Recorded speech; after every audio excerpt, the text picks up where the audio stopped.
not a violent person, but it's important to be skilled in violence. Because at the Shaolin Temple, these are people who are trying to reach enlightenment, but there's always someone who's going to try to stop you from reaching enlightenment. Yeah. So having the ability to defend yourself is the same ability that you need to eat and get water, right? And so martial arts is born out of the need to be able to secure your life. And so when you practice martial arts, it's not really about fighting, it's about inner conflict resolution. You get to see yourself clearly. And you talked about kind of mirroring. Actually, when you are working with somebody, you see yourself. You see your fears, you see your doubts, you see all of the things. It's so clear to you what you need to work on. So it becomes like a canvas for you to work out yourself. But I will say this, I do not believe martial arts is a cure-all. I don't think it makes you a better person. I actually believe it's an amplifier of who you already are.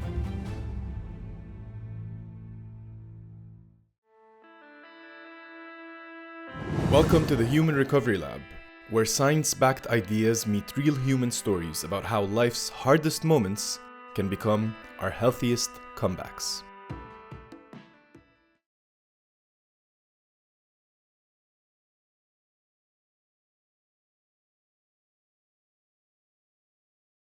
Master Sheldon, Yes, welcome to the Gumcast. thanks for having me. It's so good to have you here. Yeah. This podcast is about what keeps us going during tough times. And when I was asking you about martial arts, you told me that if there weren't tough times, martial arts would not exist. Correct. So you're very much the most important guest I've interviewed thus far. Thanks for all the work that you do in the world and for spreading this around. And we're going to have an interesting conversation today. How are you feeling today? I'm feeling excited. Happy to share this work with everyone. So. It's interesting because today we're going to be talking about martial arts and healing. And a lot of people think of martial arts not as a healing thing, but as like something that where you're fighting and you're knocking someone else out. So it'll be interesting to unpack what healing means. But before we start, I always start by asking, like, what keeps you going during tough times? We talked a little bit about the fact that having something consistent is important. And I think during tough times, there's a lack of feeling secure. But when you have something that you do regularly, it creates that feeling, So I think having a regular practice, and it doesn't have to be martial arts, it could be anything. It could be like, I wake up in the morning, I have my tea at this time, right? I wake up in the morning at this time. So having a consistent practice of something that you do helps to create that. It's the same thing with children. There's a feeling of security that they have when things are consistent. When you have things kind of all over the place, kids feel unsafe. So it's the same type of thing. We have to treat ourselves as we're the parent of ourselves. So we have to parent and love ourselves in that same way with consistency. I love that. And I know that everything you just said plays out into your relationship with martial arts too. So let's start with your story. Like, what brought you into martial arts? How old were you? How did you discover it? What happened? Well, I always had a love affair with martial arts, even before I was ready to practice. I always watched the Kung Fu movies. I think, of course, everybody watched the Bruce Lee movie and was like, wow, this is like the most amazing thing. I think I was like a karate man for like 3 Halloweens before I ever got into martial arts. I didn't realize that martial arts was something that wasn't like a game when I was really young. There's a terrible story that I'll tell, but it's what gave me the reverence and respect for the martial arts. My brother was watching television and I thought, oh, I'm gonna do that Bruce Lee kick that I saw. He's watching TV and I jumped off the couch and I kicked him, and it was a really good kick, but terrible kick because his head hit the TV. He still has the gash in his head, and he reminds me every time I see him that martial arts is serious, right? And it's not something that I want to play with, but it is something that also is a beautiful thing. And it's something that can create that consistency, that practice, and also something where you can build community around, which is healing. Also, it helps you to work on trauma if you've had any. And also, the healing part is the prevention of certain things happening. Does that make sense? In the same way that we might take on a special diet or, trying to prevent things from happening. That's the best care, not the surgery.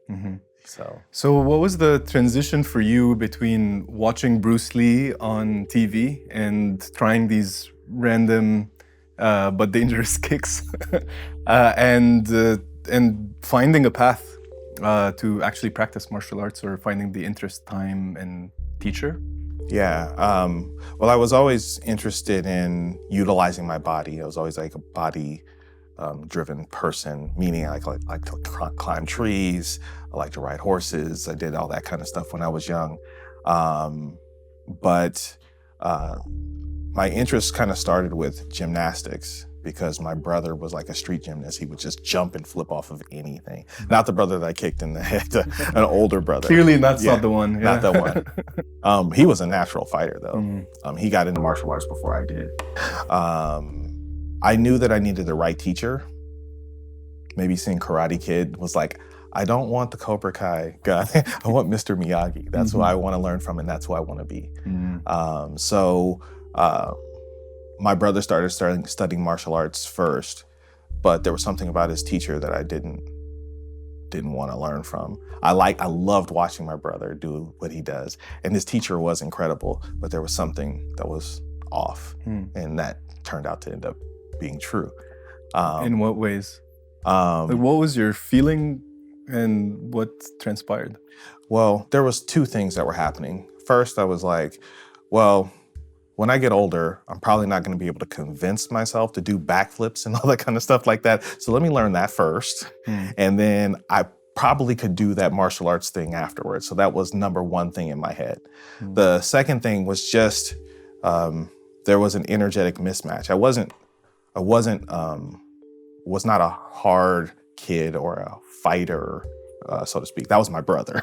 He was the one that, he could beat up kids twice his age, right? He was just a natural person for that. That was not me. And which was another reason why I needed the right teacher. My brother's teacher was very hard and very militant, and just kind of, he had served in Korea, and that's where he learned this Korean martial art called Kuksulwon. And he was excellent at it. Kuksulwon. Yeah, Kuksulwon. Never heard of that one. Yeah, it was like something that their imperial guard used to do, and they passed it down through families and codified it. And so it's very similar to Kung Fu. Okay. And I know we're gonna dive into the origins of Kung Fu, Qigong, and Tai Chi, and we talked a lot about the differences between them. But so which one did you find first, and how did you find your? It was Kung Fu. It found me. Okay, so you went with your brother. You felt off about the teacher. Yeah, and I didn't want to study it at that point, so I went and studied gymnastics.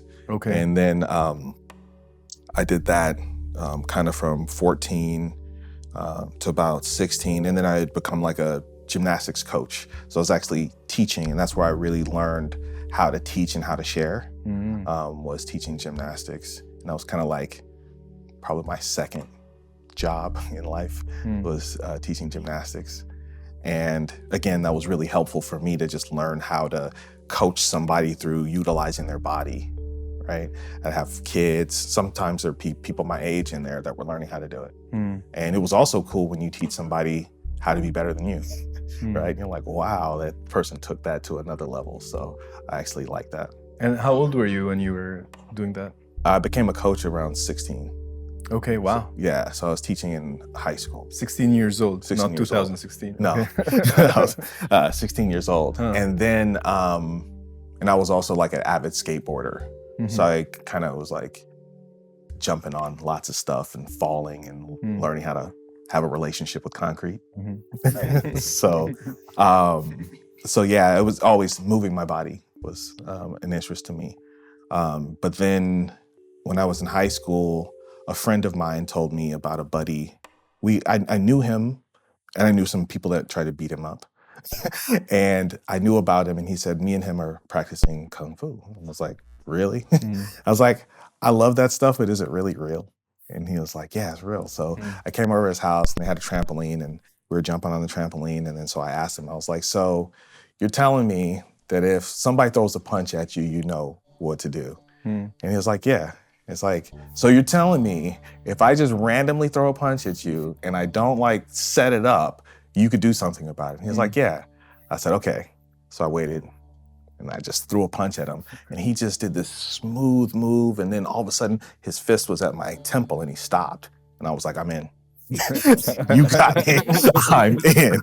You know, so, and you know, at the time I was kind of dealing with some bullying and stuff like that at school. So that also kind of appealed to me to be able to, you know, not necessary. I don't think I've even gotten to, well, I had been into maybe like a little junior high school fight, but I hadn't gotten into a real scrap at that point. So I was like, okay, I want to learn this so I don't have to. And just learning that with him, we were studying out of books and tapes at the time. And, you know, we're just running around being little Jackie Chans, doing anything we saw in a Jackie Chan movie. That's kind of how it started. And what would happen would be that masters would come up to us and they'd be seeing us training and then they'd come talk to us. And they'd be like, whatever you're doing, don't stop. And then they'd give us more books and more tapes, right? And I'm like, wow, so this is like actually a real learning path that you can learn this way. And my friend who started sharing with me, he was on the spectrum, so he kind of was a savant. So anything that you show this guy or anything he watched, he could duplicate almost exactly. And he taught himself like every Shaolin weapon, every single one of them, including like double whip chains, which is like 9-section chains. And he'd be doing all this stuff in flips and he could just, I taught him some gymnastics moves and he just went nuts with it, right? So it was me and this guy doing this thing. And this kind of goes back to my brother's teacher. So I had the idea, hey, my brother's teacher does this, maybe we can go over there, maybe we can share with him what we're doing. And that was probably the worst thing that we could have done. And, you know, I didn't know that there was martial arts etiquette when you go to someone's school. And we were wearing like Chinese outfits and he does Korean martial art. And he took that as like a challenge somehow. And so while we're in the middle of conversations, he would randomly strike us and tell us how good he was. And then he wanted to test our physical abilities. And then he invited us to class the next day. But one of those strikes that he did to one of my friends that was with us actually injured him and sent him to the hospital. And they said it looked like a shark had bit him on the inside of his leg. Oh, wow. Yeah, and so it was pretty terrible. But unfortunately, we went back to that class the next day. And it was an interesting kind of egotistical thing. And the teacher shared how he lost control in a situation. And I was like, I don't want to learn from somebody who doesn't have control, right? And then he has a sparring with the students that I hadn't really sparred before. This is the first time I'm doing this whole thing. And then they were doing some kind of gymnastic type of thing. It's kind of my wheelhouse. And so, me and my friend, so like that kind of made him also feel, oh, wow, you guys are trying to best my students. And so then he put his black belts on us. And then there was a scuffle. My other friend got his leg hurt in that as well. Oh, wow. And so it was like, yeah, you don't want to do this with everybody. Not everybody's a suitable teacher. Some people are ego-driven, and that's not why I wanted to do it, you know? So that's kind of how that whole culmination of that story kind of turned out. I'm assuming there's then the chapter of the search for Mr. Miyagi. Yes and no. We found this master and he told us that he was too old to teach us. But he said we were on the right track. Okay. So it kept going. It kept looking.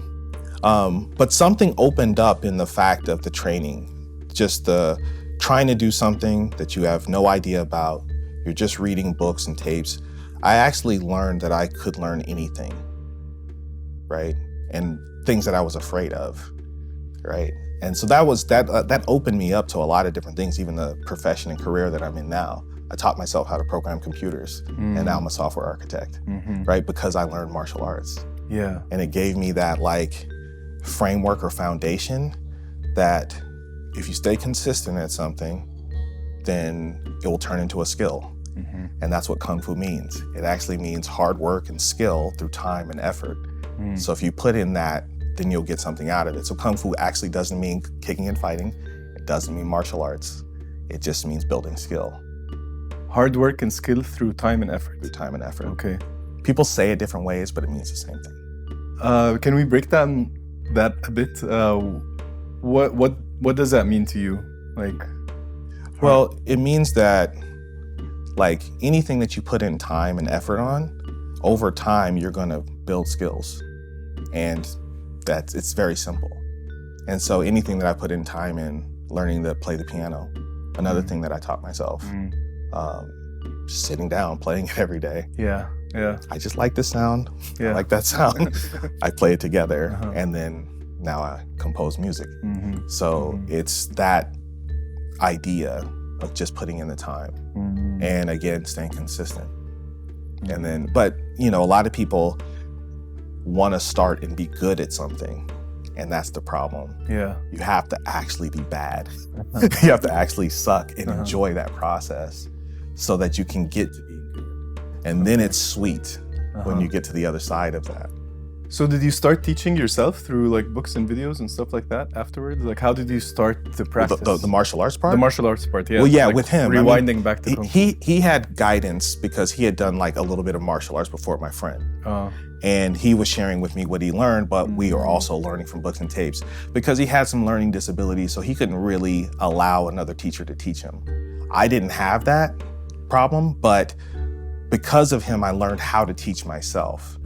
So then when I went to college, I found a proper school, and I learned there. And because I had these skills and I knew how to move well, I excelled really fast in that school. And that school was one of those, you know, first day, you know, gotta fight. You know, that was how that school was. And where was that school? This is in Colorado. Colorado, okay. Yeah, so I went to school for media arts, and so I found this school, and then I started training there. And then I decided to come back to California. And when I met my friend up again, I was on a completely different level because now I could apply even more things. So let me slow you down a bit. Yeah. I'm sure like anyone that starts with martial arts gets to like, there's an excitement in the beginning. It's kind of like the Dunning-Kruger effect. There's like the, you know, you reach the, they call it the peak of Mount Stupid really quickly. Yes. And then there's like a plateau. Well, before the plateau, there's a huge dip in confidence and in excitement. And it's like, I'm never gonna learn this. And then you reach a plateau that's usually like lower even than like how you felt in terms of confidence. Confidence being kind of like the y-axis of this, and time is the x-axis. So I assume a lot of people stop when like they crash the first time. So how did you maneuver the, you know, getting over the excitement of a new practice versus sticking with it through hard times or low confidence times? I don't have a lot of expectations. So I don't hold myself to any, like, I need to be at this level. However, I do want to continue to get better at something. And I don't also think about, like, a lot of times people ask me, how long does it take to get my black belt? I don't know. How long ever it takes you. The goal can't be the black belt. That's the wrong goal. My friend said something to me that I'll never forget. He said, don't seek after masters, yet seek what the master sought. Huh. Yeah. What does that mean? That means that somebody who got to the level of mastery, what they were looking for, they didn't have a teacher, there was nobody to follow, right? They were looking for something. They were experimenting, exploring, having a good time while they were doing that. And so for me, I'm just having a good time. And I just want to explore and see what's out there. And so I'm not disappointed, you know, if I like look under here and it's a rock, cool. Didn't know that there was, you know what I mean? So it's just exploration. And I really can't lose because I'm not trying to win. Does that make sense? Yeah, and that's like a totally different approach from wanting to get to a certain goal, or I guess like wanting to get to a certain goal seems tied more to the ego-driven master ultimately, right? Like I've achieved this, and you must go through the same.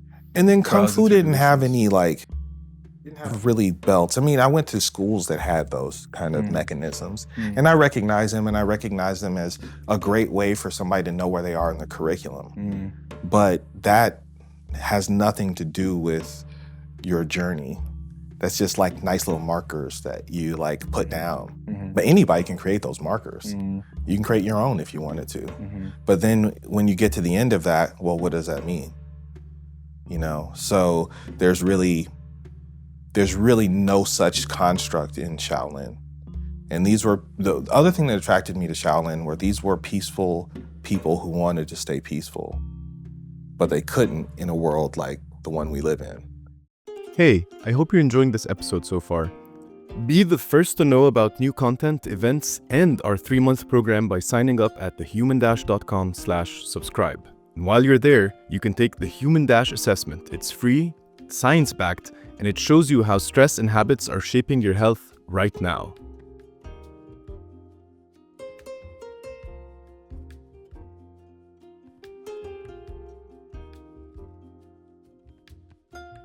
So Shaolin, that's something that I have found very appealing because of what you've shared.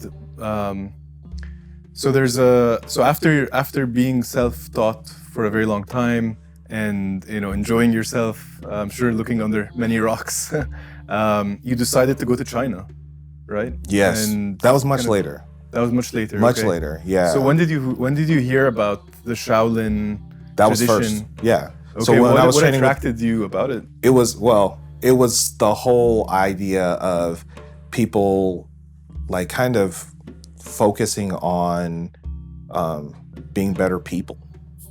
You know what I mean? And utilizing the martial arts as a way to be better people and to be better for the world. I mean, I don't know if you've ever watched the Kung Fu TV series with David Carradine. He was this traveling wanderer who had left the Shaolin temple, and he was always having like flashbacks of memories of when he was a young grasshopper at the Shaolin temple.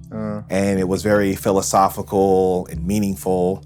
His martial arts was terrible, but it was awesome. It was like the most awesome show. And I was like, I connected to that. I connected to like the philosophy and more of that energy. Also, I'm not a violent person, but it's important to be skilled in violence, right?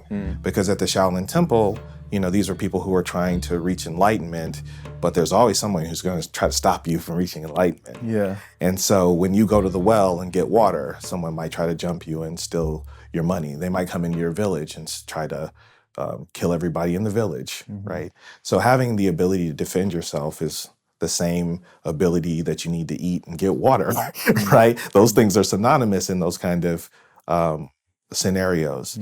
We live in a time now where we kind of have the luxury to certain degrees that isn't always the case, but in those kind of times, those were hard times that people were going through. And so martial arts is born out of the need to be able to, secure your life. And how did they find out about Kung Fu? Or is this a tradition that they came up with, or did someone? Well, the word bring Kung it Fu from is a overseas? Chinese word, but martial arts has existed since the dawn of time. So in Africa, they were practicing martial arts. They were making swords and spears and bow and arrows and forming armies and riding horses and deciding that this is a military tradition that we're going to do to secure our borders, to secure our resources. So martial arts means military arts, right? So every single culture has them. I think we think of Chinese martial arts as this codified thing, but most people that have like a martial or military system has written down, do this move, do that, or they've drawn it. You see it in Nubian wrestling and Roman Greco. You see all of this stuff, Persian martial arts. So Capoeira, which is the T-shirt that I'm wearing today. yeah.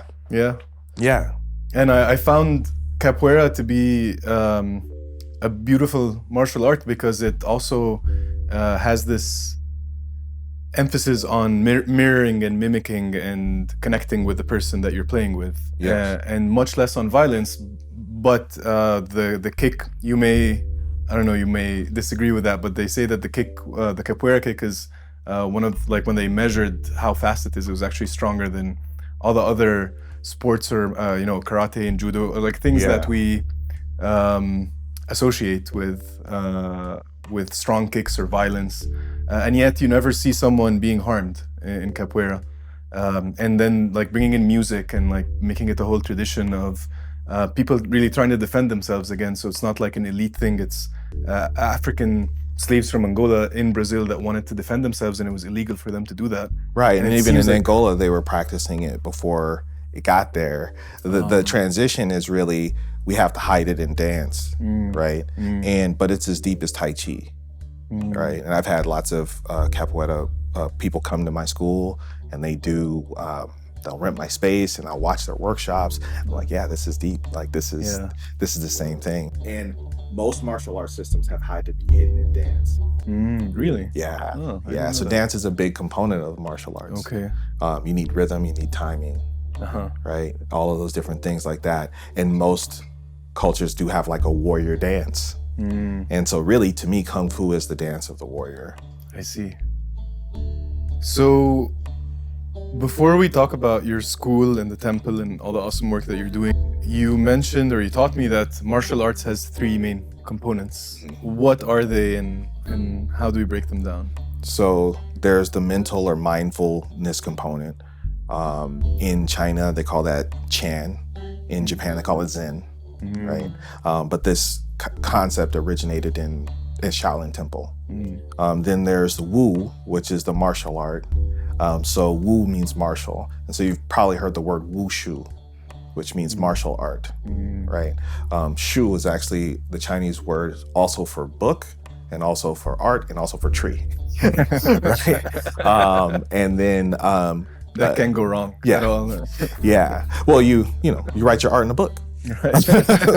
Right. Which comes from a tree. Yeah, exactly. Perfect. Yeah. So, and then E is the healing, right? So there needs to be a healing component. So if you have those 3 things, you have a complete art.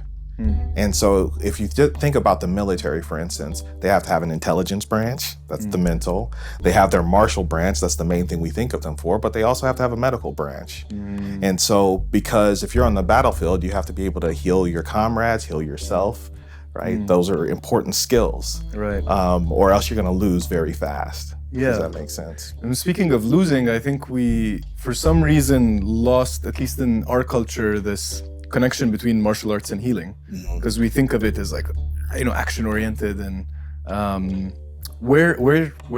did that happen, and where did we lose it? Well, I mean, I think in less hard times, it's easy to lose these things, right? Because there's nothing to necessarily practice it with or practice it on. And so the martial arts tends to, as times are better, times they get diffused, and then it loses meaning. You know what I mean? Or it takes on another form. Okay. And the opposite also is interesting. Something that you got me thinking about, like, what's the importance of the fighting piece? Like, why can't we all just sit and meditate and be peaceful? Well, because we're always fighting. Emotionally, conversationally, like there's always conflict that's happening. And so when you practice martial arts, it's not really about fighting, it's about inner conflict resolution. Like, you get to see yourself clearly. And you talked about kind of mirroring. Actually, when you are working with somebody, you see yourself. You see your fears, you see your doubts, you see all of the things. It's so clear to you what you need to work on. So it becomes like a canvas for you to work out yourself. And that's healing in and of itself. Because the more that we get to be our complete selves, that's healing, right? I think sometimes people think about healing in the terms of fixing something. Sometimes healing is just coming to terms with something. So that reminds me of a dream that I feel like sharing, that I had recently, and I had the fortune of a friend who has been having his dreams interpreted by a Carl Jung therapist. So she actually studied in Switzerland in the Carl Jung Institute or whatever its name is. And he was big, he has this whole book about called Men and His Symbols, and it's all about what dreams mean. And so I had the dream, and we were in the same space, so I was telling him about it the next day, and it was about I had a big kind of party with a lot of friends, and I had this big bull that was sitting in like the dining room with us. And people were pointing out that the bull is really dangerous, and I was like, no, he's okay around people and everything. And in the dream was horrific because the bull ended up like killing half of my guests. That's terrible. Yeah, and I woke up like kind of like, what was that? I don't get it. And the party continued on, but he was then telling me that that's a really powerful dream about the masculine and connecting with the masculine energy. And I think a big part of at least his interpretation is that like the bull represents my masculine energy that's like very capable of destruction and death and hurting others. And he mentioned that like usually dreams represent like the past 48 hours or 72 hours, and he was like, you're disconnected from your masculine and you think it's okay. So that immediately made me think of martial arts, and I was like, I haven't gone to a Master Sheldon class in a while. And it's like this idea that in society, when we want to be pacifists, when we want to be like all, peace, love, and kumbaya, we negate like this reality that we're capable of so much aggression and pain and death. And therefore we dissociate from it when we see it on the news and stuff, but it's happening everywhere, and we all want to be like virtuous. So I love how you defined healing in that way of like just coming to terms with what we're capable of, and being able to understand that we have this ability to hurt others first, and then and even experiencing it through martial arts, through war for some people, and then being, I guess, more conscious about it. Maybe that's what healing is, like being more conscious about how to use it. And that's the Zen or the mindfulness piece is becoming aware. You can't fix anything you're not aware of. And those things, like you say, like disconnecting, say, from the masculine, it's going to show up in road rage when you're on the road. It's going to show up. You can hide from it, and you can negate it. And so what we like to work on is both practicing the yin and the yang. And we talk about that in class. And so most people will come to me by way of Qigong. They'll be like, okay, I want to learn Qigong. But then they start, because it's a very yin practice, even though it's not negated from yang. And most people relate to power and force differently. They think of power as masculine, and it's not. It's feminine. It's creative, right? It's relaxed. It's receptive, right? It feels. Force is masculine. It's tension, right? But there's an inner relationship with those two. So the release of power turns into force. The release of force turns into power, right? So there's this inner connectedness between those two. And so our goal really, even though I'm focusing on yin, because the world kind of is related to in a very yang, masculine type of way, this is how you do things, blah, blah, blah. We have to balance that out by teaching that. But then when people practice the Kung Fu, then they really learn how to integrate the yin into the yang. And they miss a whole section of that. But it's the same thing. If my students just come to Kung Fu, they miss out on how to integrate the yin and learn how to be powerful, right? I try to give it to them, but you have to practice consistently. So it doesn't matter what I say. And also, the major part about martial arts is inner transformation, or inner alchemy, as they might say, right? You're changing every time you practice, right? That's why I don't worry about getting stuck. I don't worry about getting stuck when I'm playing music. Yeah, I'm playing the same thing all the time. Who cares? I'm changing. I'm different than I was the moment before. Whether it's I gained something or lost something, it's all the same, So it's just things are transitioning and moving, and we just start to have a different relationship with things. But I will say this, I do not believe martial arts is a cure-all. I don't think it makes you a better person. I actually believe it's an amplifier of who you already are. So people that join it and that are not so good people, they just become not so good people with martial arts skills. And so that's why it's another reason why more good people need to practice, right? Because you need more people that balance that out, that know how to defend themselves, defend their communities, right?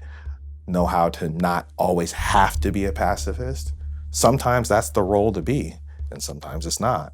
And so it's really the other thing about martial arts to me, the reason why I practice it teaches you about appropriateness. There's an appropriate time for everything. Learning how to do these things appropriately, right? So yesterday I experienced your first Kung Fu class. It was really great. I did this for 30 minutes. It was awesome to learn about. I think it really got me because I've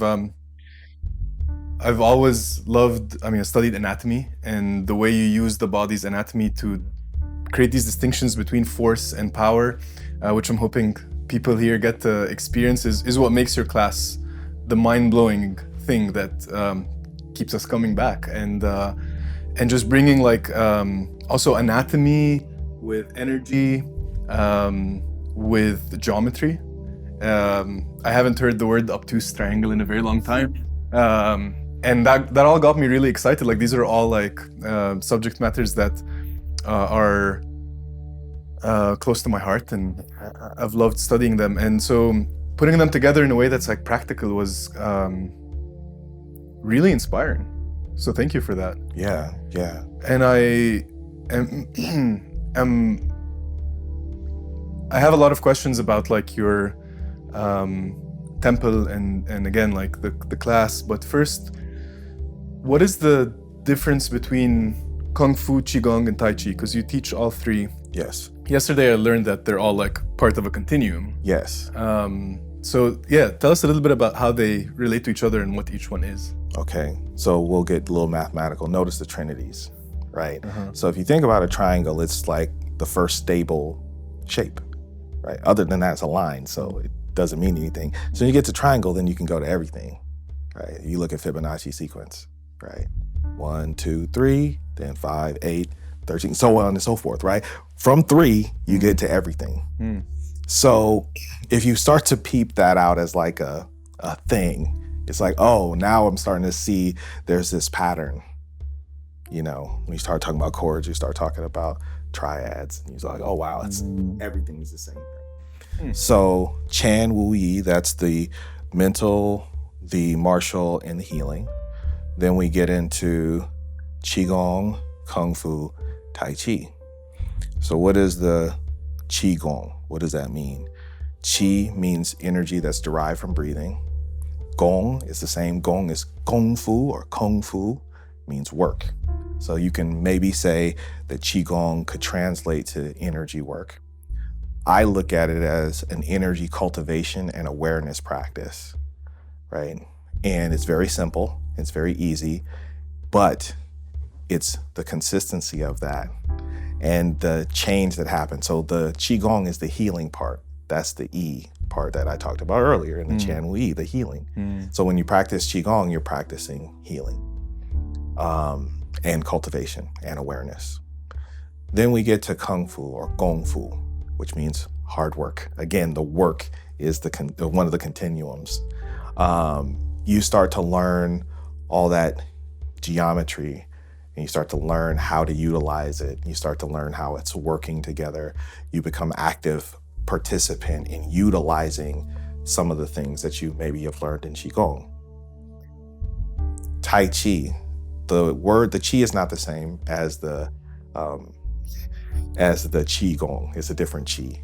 And that's something you'll also learn about Chinese, is that they recycle the same words over and over and over again and give it different meaning, right? It might have different tones. Sometimes it's the same tone. But Tai Chi means grand, ultimate, or grand enlightened fist, right? So it's a martial art and it's mean, right? But what it is it's, if you take Qigong and you take Kung Fu, you take the awareness of the Qigong and the martial practice of the Kung Fu, you put it together, then you start to develop Tai Chi. Does that make sense? Because now you can utilize that energy that you understood. You're not just focused on physical force or physicality or, I'm strong. It's like, no, I actually can feel you when I touch you, or I can feel you by looking at you, and I can tell where your balance and your energy is. When you practice Qigong, you become very aware of your balance and your energy, and you just apply that to Kung Fu. And also for us, the way that we do everything is about partner work. So you'll probably see Qigong on YouTube or anything like that, and you just see people doing forms by themselves. Yes, we do all of that because you can do Qigong by yourself. But how do you know that it's working? You have to test it. And so most people don't know how to test it. And so that's also the things that I've learned over the years through various masters, through different arts, and collecting these things. And then you see, oh, everything's everything. Yes. Yeah. And the testing piece is what is really exciting for people to experience. Like as soon as I started feeling what my body can do, and I think of the middle of my soul, or switch my hips just slightly, or open my palm and like see how I can push you, changes everything because it brings it from the theoretical realm into the practical realm. Before we talk about deep roots, tell us a little bit about your time in China. Okay. What did you go looking for, and what did you learn there beyond what you learned? So this is an interesting thing. Most of the things that I learned right here. I went to China. The first time I went to China, I was just going to kick it. Right. My friend was doing an architecture program with Ai Weiwei, and I was going out there to hang out and practice Chinese. That's why I went. I didn't even go to the Shaolin Temple the first time I went to China. I just went there to go see if I can get around. And I did. It was cool. The second time I went to the Shaolin Temple, but that was in 2017. Is there only one Shaolin Temple, like a main Shaolin Temple, or is that like a branch thing? Yes and no. So right now there's a Shaolin Temple in Henan, China. That's the historical place. But there was other places that they considered other Shaolin temples. There was a Fujian Temple in the south. There's the Fa Wang Temple. There's other temples that are considered Shaolin temples, but there's the Yimei, and even some people might even say Wudong, our cousin, because a lot of Shaolin monks, when the Shaolin Temple was destroyed, would go to these other places, and they would develop the arts and all these different things like that. So that's the main one. But how I got to train with the monks is they came here and they started a school, and I was already been training for years, and I became their student.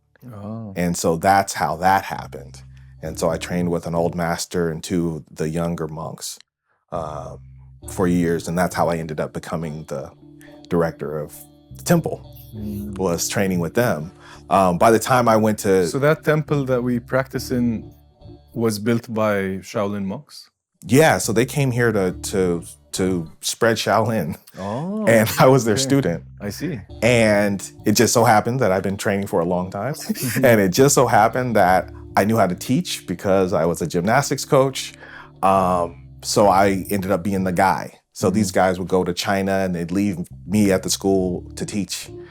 And it also gave me the opportunity to share other things that I had learned and explore those things. And so that's kind of how that all happened. Okay. So by the time I went to the temple, I was already the director of the temple, and I was just taking a pilgrimage to go to the temple. But I trained with lots of monks here before I went there. I see. Okay, so tell us a little bit about Deep Roots Center for Healing? For Spiritual Studies. For Spiritual Studies, okay. Yes. Yeah, tell us a little bit about the name first, and then what do you do and the extent of it? Yeah, so originally it was called the Shaolin Buddhist Temple and Education Foundation. Okay. And then when I became the director, it was very narrow because my vision wasn't just Shaolin. It was actually spiritual and enlightenment studies, right? I have teachers that have taught me all kinds of different things. And I wanted to be able to bring that as well. But Shaolin is like the main thing that I share there, but I wanted to create a place where we could share other things, cultural things. So now we have like a cultural dance program. I have a program for career wellness called Zen in Tech, where I teach people technology, how to code, how to get into a career, get them on that track. There were so many things that I wanted to give, and also give them a level of depth, because there was also, I had this rich group of teachers that taught me so many different things. My Zen teacher, my Tai Chi teacher. The monks weren't teaching Tai Chi. So I brought that from my teacher, Gordon Fung. So the only thing that they were teaching Kung Fu and Qigong with the old master. When I trained with the old master for 5 years, I only heard inhale, exhale. It's all he could say in English, right? And my Chinese was not so good, still not so good, but How do you say inhale, exhale in Chinese? Qi, hu, and shi, right? So hu qi is inhale, exhale, and shi qi is, you get it. That's where my Chinese level is. So that's all I heard him say for 5 years. But it was bouncing off of what I learned from my Tai Chi teacher, because my Tai Chi teacher taught me energy awareness. He was an energy expert, and he can do all kinds of like the little things that I do. That's like just a taste of the kind of things that he was doing to me for 5 years. And he'd be like, try your Shaolin on me, do your moves, see if it work. It don't work. That's like, and he'd be throwing me around, and he's this old dude. And I'd be like, okay. And I'd try anything on this guy. We always would joke like that we're gonna take him to like, as a ringer to an arm wrestling place, because he could do all kind of weird stuff to you, and you'd never believe that like he could do that stuff. I've taken some of my friends that are worthy of seeing this stuff with this guy. And I had him teaching at the school for a little while. So I had the pleasure of having him there. And then also my Zen teacher, Ping Zen Chin, I learned a lot about meditation from him, way more than I learned from the monks. So there was just like this depth of information that I've even connected my teachers to the monks so they can learn from them. And they were like, yeah, these guys are the real deal. And so, just going out into the world and, having really amazing martial arts family that connects me, and then also when I became the director, the monks, they had gone their separate ways. They like, you're gonna run this or it's gonna fall. And I was like, okay, I guess I'm the guy. But right when I became the director, like 5 masters found me and started teaching me. I had a Chinese medicine teacher come to me, a Taoist priest come and start teaching me Qigong, more Qigong, better Qigong. A woman came and taught me a whole new set of Shaolin that I didn't know. Another Shaolin monk finished all my training from the rest of the stuff that the monks are teaching me.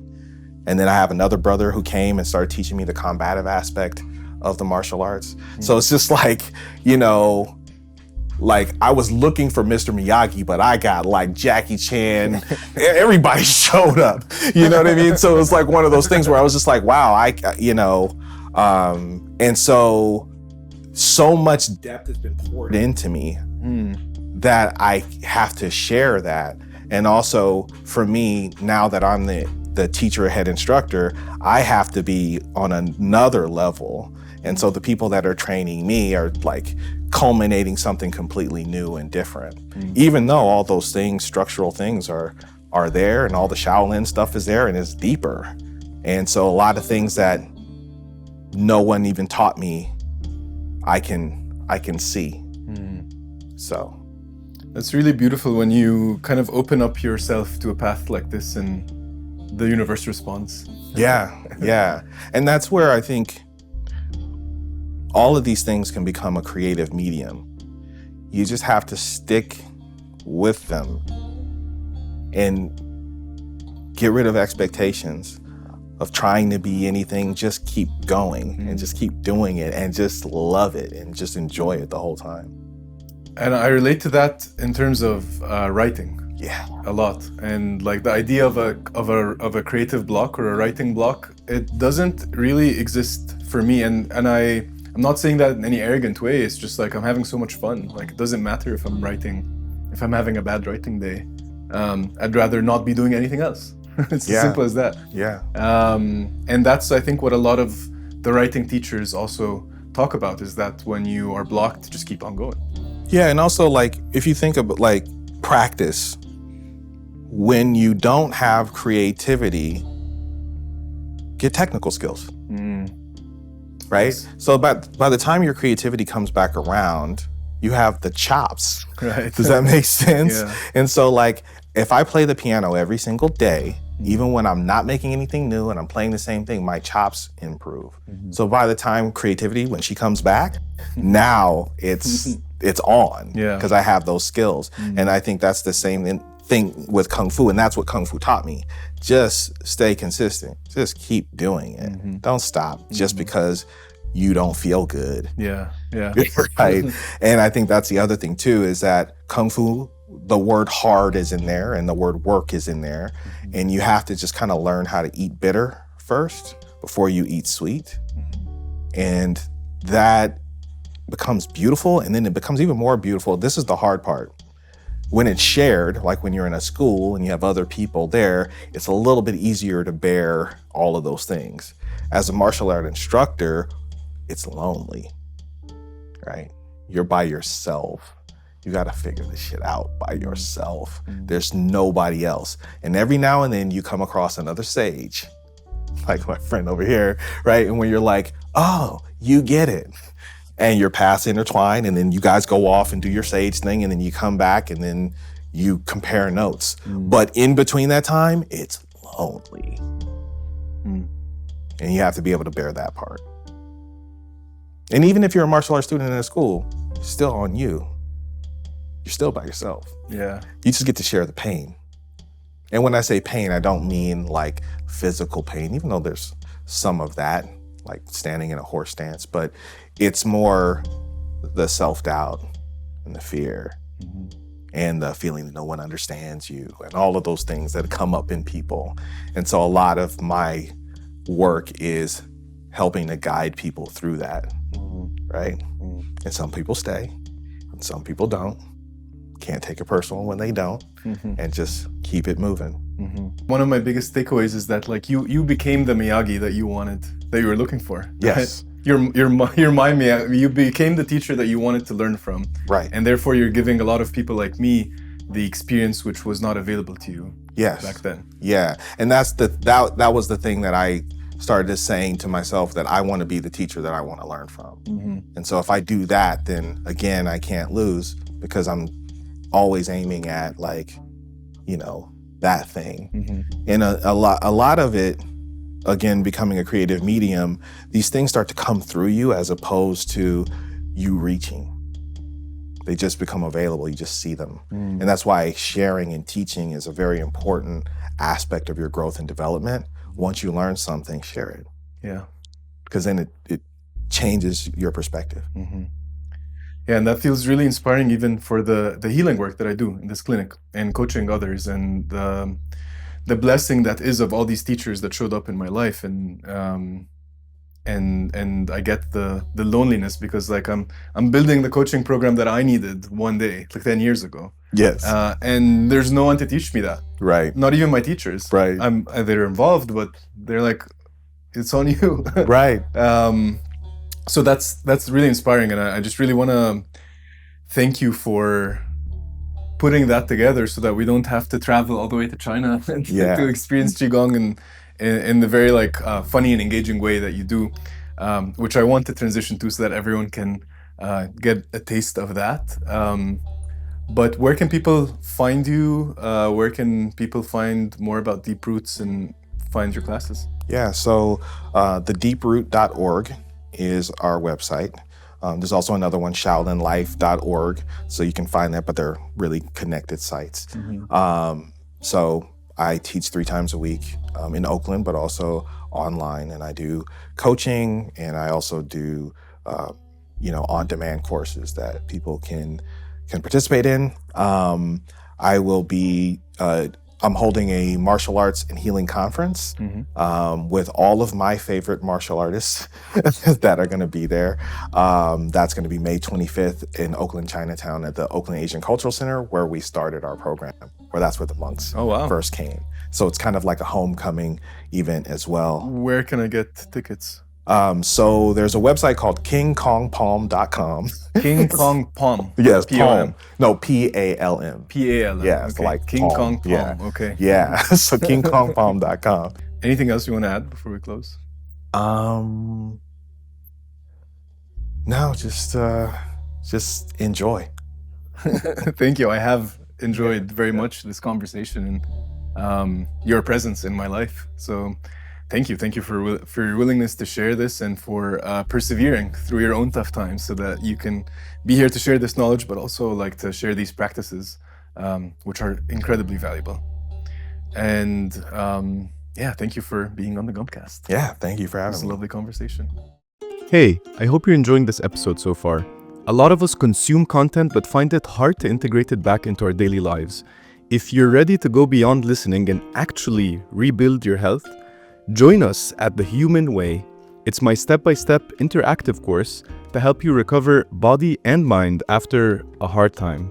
Start today and begin your comeback at thehuman-.com/course. I'll see you there.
Welcome to the Vulcan mic. We'll make this interesting.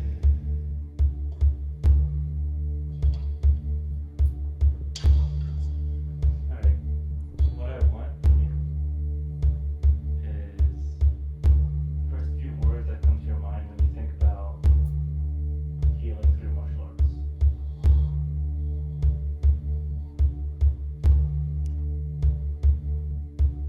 Peace, comfort, serenity. Peace, comfort,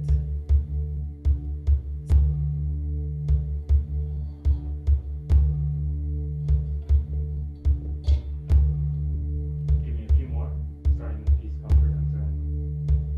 okay, on top of that. Say the same thing. Okay. Peace, comfort, serenity.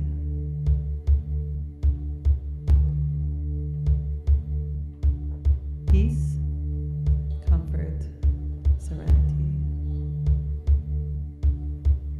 Huh? Something else? What comes to your mind? Just think. I'll give you some time to think.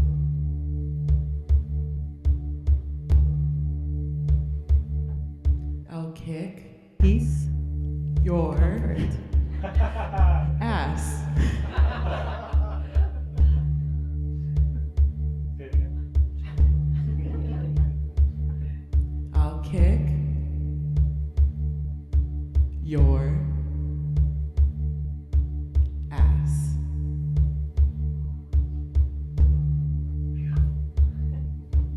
Kick your ass.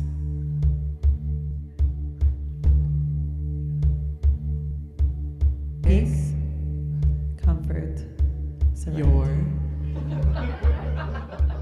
ass. Peace, comfort, serenity. your peace, comfort, serenity. Focus, your peace, comfort, courage, serenity.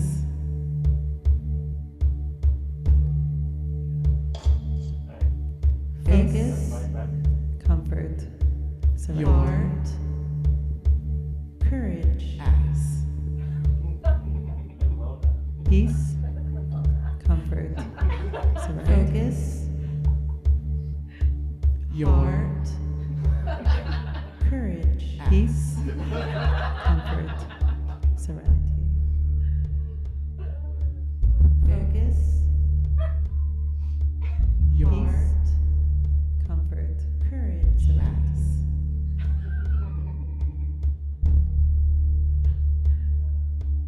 Focus, comfort, serenity.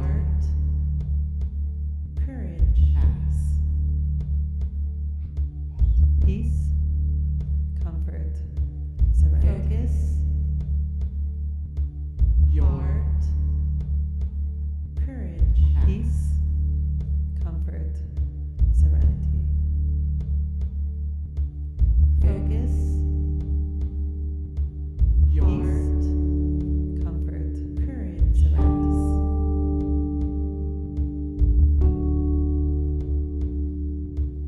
Focus, comfort, serenity. Courage, peace, comfort, serenity. Your courage, peace, comfort, serenity. Focus, your comfort, courage, serenity.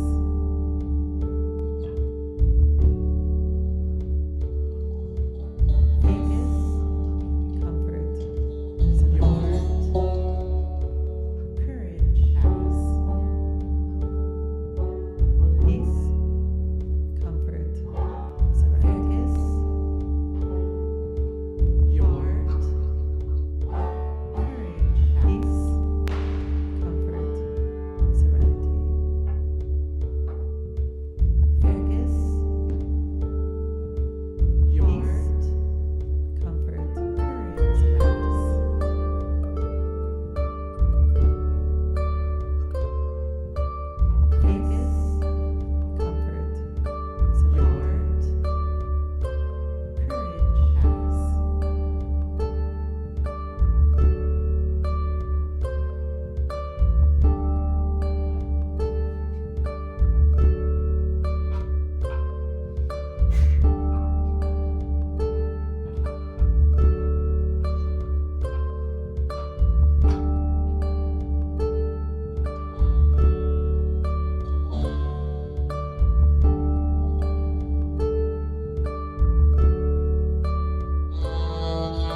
courage, peace,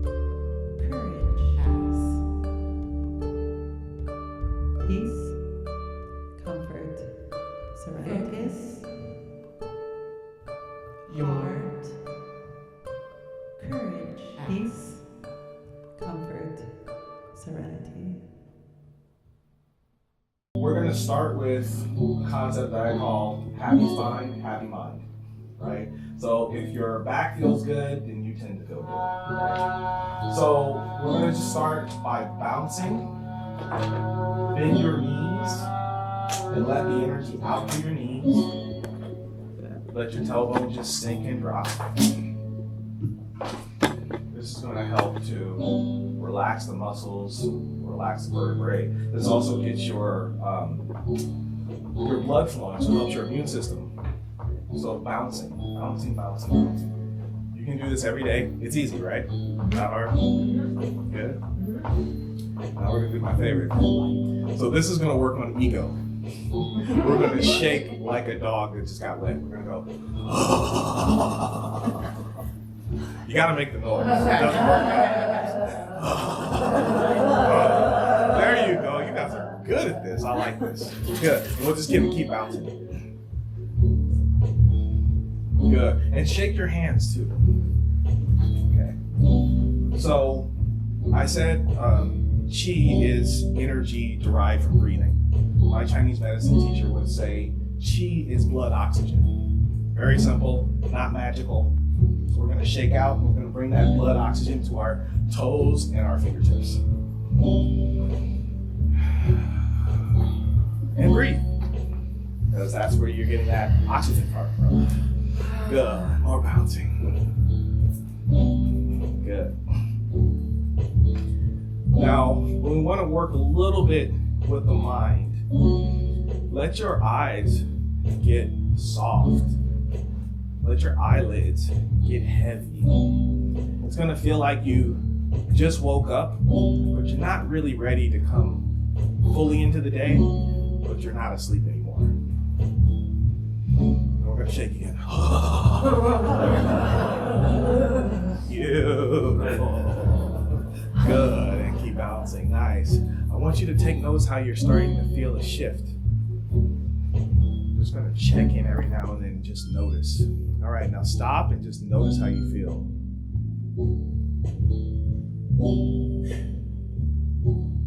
Yeah, that's good. Notice the feeling in your palms. Notice the feeling in your chest. Good. Notice your shoulders. All right. So we're going to start with the head. That's going to be the first part of the spine that we're going to work with. So I'm just going to take my fingertips and I'm just going to brush my scalp. So I'm bringing blood flow to my scalp.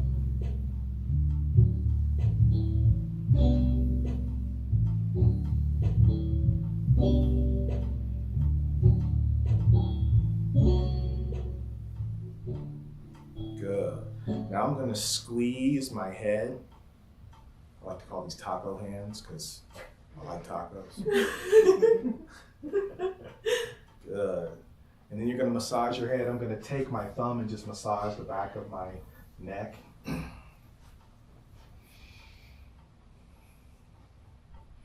Good. And then back to taco hands on the neck.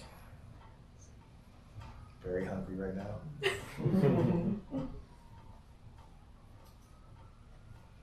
Good. And just stop for a second and just notice. You might notice that maybe because my hands were up, that generated a little bit of tension. So we're gonna again shake. Good. And we're starting to kind of get into a different headspace. Notice your headspace. We're gonna yawn on purpose. And notice when your yawn turns into a real yawn, even though it was a fake yawn. Why are we doing this? You yawn because you're pushing blood through your face. Good, and bounce. All right, so now we're gonna get to the neck. We want to send more blood to our head. So the first thing I wanna do is I wanna take my opposite hand to my opposite neck, and I'm gonna pluck this big muscle called the sternocleidomastoid. And you really wanna get in there. So I'm gonna come help some people out. I'm gonna come by and I'm just gonna pluck your neck so you can feel that's the level that you wanna go in. Yeah. Oh, wow. Yeah, it's a different thing, right?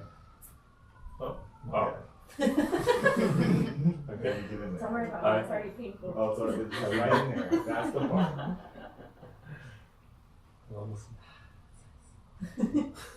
That's the part. Yeah. So if you have the scrunchy face, you're doing it right. So you have a big artery in here that's bringing all the blood to your head. How does it hurt? Yeah. After you do this for a while, it will stop hurting. And you'll just feel like nothing. I mean, you'll still feel it because you'll feel the blood flow. This is how we're going to wash our brain the good way, with blood. Good, then do the other side. Do this to your animals. They love it. Really? I do it to my cat, did it to my dogs, my horse. Brag. I had a horse when I was a kid.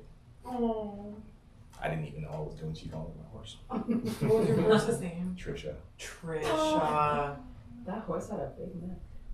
Yeah, they had those big necks and those big jaws. Now, mind you, this is going all the way up from your clavicle, all the way up to behind your ear at the mastoid process. This is where you do a lot of chewing and all this kind of stuff, all this talking. So this helps to relax all of that. So you have a job where you talk a lot, or you just like to talk a lot. Yeah, good, then stop. I just want you to notice. Anyone starting to feel different? Yeah. My teacher would say that the yawn is like the brink of enlightenment. So I was like, good. I'm like, good. All right, so now we're going to work our neck. So I want you to poke out your head like a turtle and inhale. And back, exhale. Inhale. Exhale. I'm going to say it like my teacher. Inhale. Exhale. See, it just sounds so much better when you do it. I only understand Chinese. Exhale. You're like, she, who. Good. All right. Now we're going to have our neck go side to side. So this is like when you're at a restaurant and you hear a conversation you're not supposed to be listening to and your ear hustling. Yes. Yeah, like that. That's good. Yeah. A lot of people move their head and it's like, no, you got to keep this way. They can't see you looking. That's it. And don't bring your shoulders to the party. They can't cut. They want to come. Yeah. So my neck is hurting me a little bit right now. So don't go that far. Just Okay. go to where you can. No, yeah, there you go. Use your head. The other way. That's it. Right. It's so little. So I also want you to be very aware of the difference between discomfort and pain. Yeah. We don't want to go to pain. That's over the edge. We want to go to discomfort, right? That's where our exploration is. So again, side to side. Good. So we got front, back, side to side. That's a dance. All right. So now we're going to circle. So I want you to go to the front. I want you to go to the side. I want you to go back and then the other side. Yeah. Wow. It might sound like Rice Krispies at first.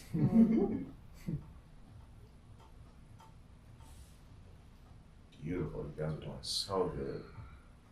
Good. Then go the other way. This is also mindful, right? You're starting to become more aware of, wow, I don't even move my head like this ever. And the more you practice, the more the quality will happen. Yeah, that's good. Yeah. Good. And then just bounce. Let everything get loose. Good. And we're going to stop again. Back to mindfulness. We're just going to notice how we feel.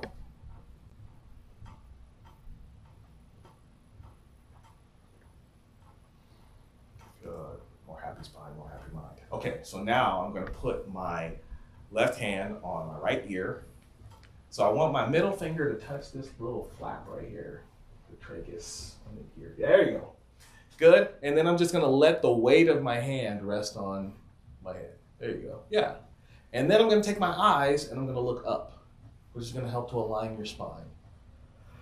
Good. That's the first part. Now we're going to do the other one. Same thing. And look up. That's an important part. Sheldon, you take a little step back. Yes. Good. Does everybody have that? All right, and relax.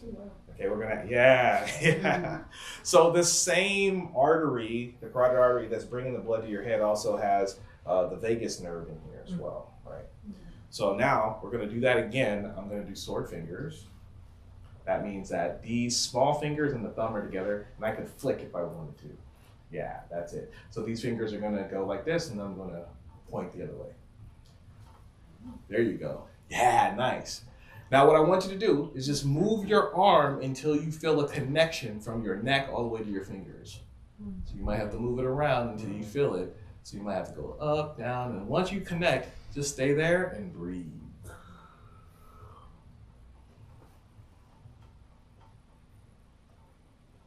feel my heart. Yeah. Just breathe. Your eyes are still kind of looking up towards the sky a little bit to help you align your spine. Good. Then we're going to do the other side. And do the sword fingers and turn your hand over so you're the other way. There you go. Nice. That's it.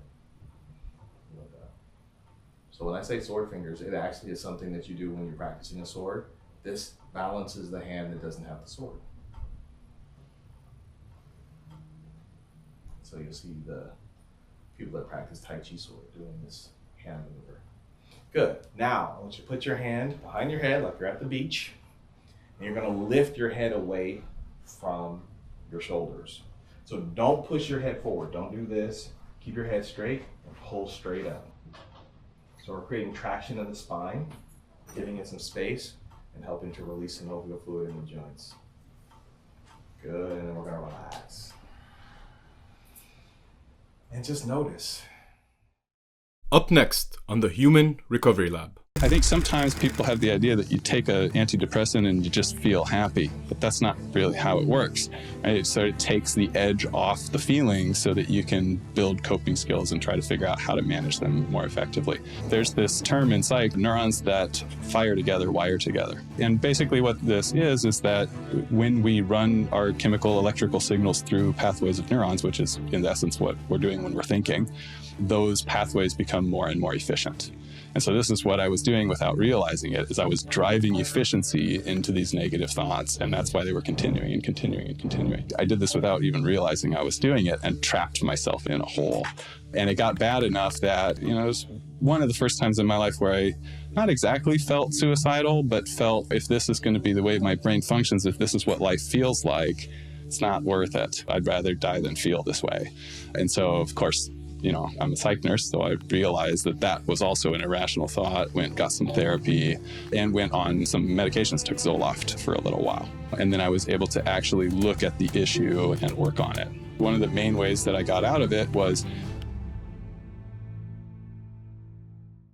I hope you've enjoyed this episode. I'm your host, Omar Shaker. The music you heard was composed live by Vulcan Aaron. Huge shout out to Omar Adib and Mustafa Lazabi, our audio team, as well as Daniel Kaheka and Apricot, our video editors, Veronica Fields for her support in the studio, and Mark Wagenseal on percussion.